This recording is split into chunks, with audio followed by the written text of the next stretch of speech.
Buongiorno, sono Gianluca Gori del Servizio Fitosanitario dell'ERSA, sede di Pozzuolo del Friuli, sezione olivicoltura. Abbiamo qui con noi il dottor Allan Mecchi della Doptergeste, esperto in olivicoltura e in potatura dell'olivo.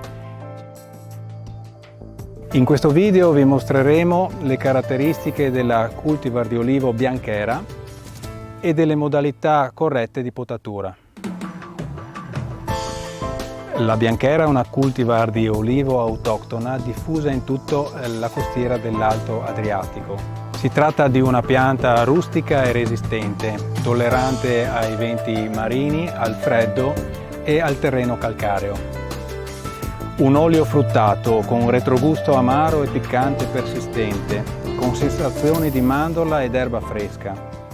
Il contenuto di acidi grassi è equilibrato e quello di polifenoli totali è sempre elevato. Insomma, dalla bianchera si fa un olio eccellente e dalla spiccata salubrità.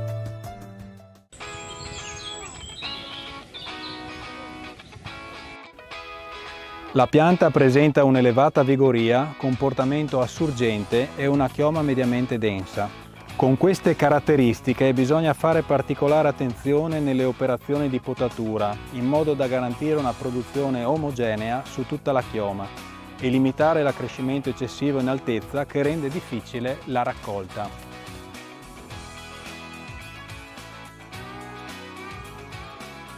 Ora vi faccio vedere come si effettua una potatura a vaso polifonico, soprattutto su una pianta lasciata abbandonata per diversi anni.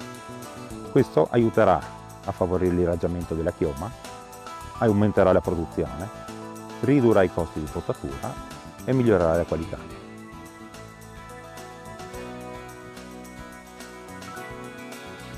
Queste sono le regole per una corretta potatura. Individuare le 3-4 branche principali con un'inclinazione ideale di 40-45 gradi. Individuare l'apice vegetativo di ogni branca alleggerendolo nella parte interna ed eliminando i competitors. Eliminare a raso i succhioni, ovvero i rami dorsali delle branche principali, ed eliminare i rami esauriti. Per scegliere dove tagliare bisogna riconoscere e selezionare le diverse zone all'interno della branca fruttifera per trattarle con diverse operazioni di potatura.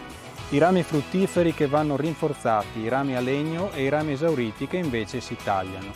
Per prevedere di abbassare l'olivo dobbiamo salvare un succhioncino più in basso della pianta. Dopo, mentre gli altri sono stati tutti puliti, ne salviamo uno più basso, così possiamo ricambiare la punta. Ecco fatto la potatura della nostra bianchera. Al termine delle operazioni di potatura è importante effettuare un trattamento con prodotti a base di rame, questo per favorire la cicatrizzazione dei tagli e anche in funzione antifungina e antibatterica. Buona potatura a tutti e seguiteci sui canali ERSA per ulteriori dettagli sulle tecniche inerenti all'olivicoltura.